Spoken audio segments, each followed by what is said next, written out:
Okay, today it's very windy, so there might be a lot of wind noise. What we're going to do today, I'm going to fill that wheelbarrow up with more dirt from these piles. And I'm going to keep filling up these armadillo holes. I'm going to finish off our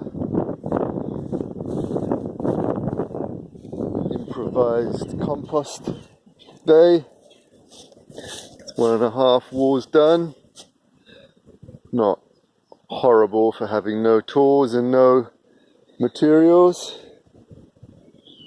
It'll do for now. Looks a bit horrible, but it'll work.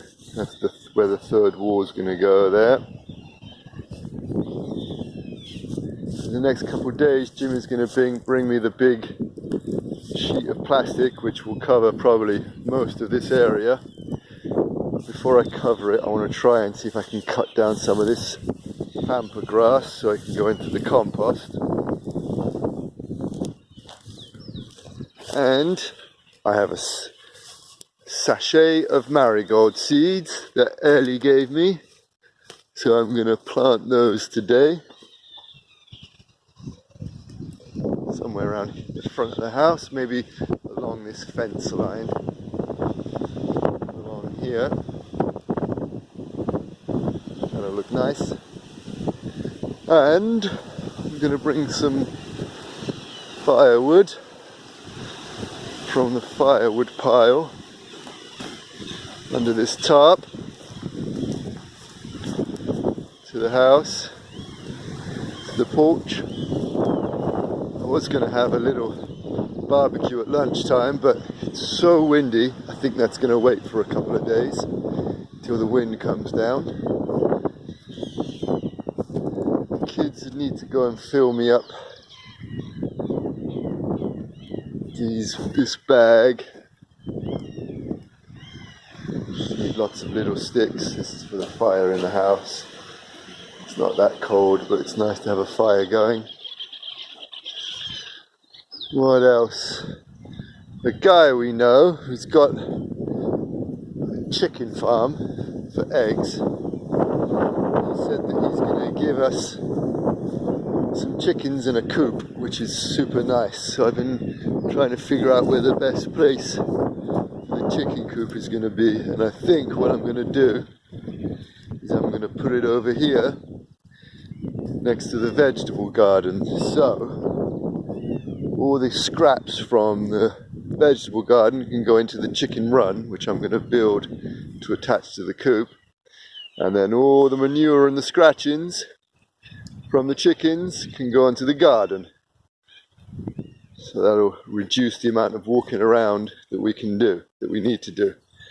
And then if we get meat chickens, which I'd like to do, they take like 3 or 4 months.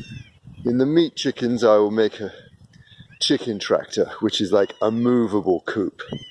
So it's, you know, a couple of square meters, few square meters, and one day it's taking up this space, and then the next day you move it over to this space, and then the next day you move it over to this space, once or twice a day. So they go scratching up all the grass, which regenerates very quickly, fertilizing the ground. And if you keep moving them, there's less chance of disease and pests and stuff like that. They don't like long grass very much, but I think this grass will probably be okay for them. So I will do it on here, thinking that next year I'm going to use this area for vegetables as well. I'm trying to find somewhere I can get blackberry and raspberry canes, because all around the edges I want to put blackberries and raspberries, because they're good for the verges, and I love blackberries. That's what we're doing today. Well, this morning. What other plans have we got? Here is the back porch. Up on this giant hill. This is the biggest hill in La Pampa, basically. It's flat here. So it's so flat, if your dog runs away, you can watch it go for a week. You can see out there how flat it is. Up here, I would like to have a table and some more chairs. Here's Felix. Hang on, Felix, so that we can, hang on, Felix, so that, no, not yet, so that we can have more space out here to eat and do stuff like that. Nobody, just talking. And then around here, maybe long term, barbecue area, parrilla, grill, and maybe over here, a rocket mass stove, rocket mass heater, so that this area will be usable longer in the seasons. And I'd like to put up here, so that this is all grapes or passion fruit, something like that, which will make a nice coverage and nice shade. So that's the plan for now. Now, me and Felix are going to go and finish off the compost bay, yeah? You ready? And then we're going to fill in armadillo holes, and I keep asking you guys to collect sticks, right? So we're going to collect some sticks. Ready? Let's go.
What we got done today, we filled up 1 million of these armadillo holes. Did about half the garden probably. There's the kids sitting there. Sun's starting to go down. Very beautiful sunsets over that way. Over there, the other side of the house, I planted some marigolds that Ellie gave me. This here, this is silo bolsa, silo bag in English. This is just a little bit that Jimmy had. He's getting me a lot more in the next few days, hopefully. What happens here is I'm going to cover this whole area in silo bolsa for a few weeks or a month, and it's going to kill all the good stuff in the soil. The microbes and the bacteria and the nematodes and the earthworms, that'll be fine. And then, in a month or so, I will take off all of the plastic and I will cover the whole area compost and or mulch. And directly into the compost, I will plant my seeds or my started plants. Ideally it would be started plants, but I don't have a greenhouse or any space inside to do it, so it's going to be seeds, I think. That way we never dig into the soil. It's no dig, no till. It's supposed to be healthier, seems to be the way forward It seems to give really good results with less effort. So that's what we're going to do. The weeds come up less supposedly because all this stuff kills it. Who knows? I don't know what I'm doing. None of us do. It's the first time for us. It's fun. Had a good day. Uncle Will, falling down a hole. Uncle Will brought us a couple of pallets that he had lying around. So in 5 minutes we doubled our space for compost. This compost we're not going to get to use this year. This is going to be for next year. Now, the pallets look nice. It's super easy. But I gotta say, I think I prefer the rustic crap look of my ones. That's what we've done today. Now I'm going to go and start the fire outside and we're going to grill some meat. Yum. See you later.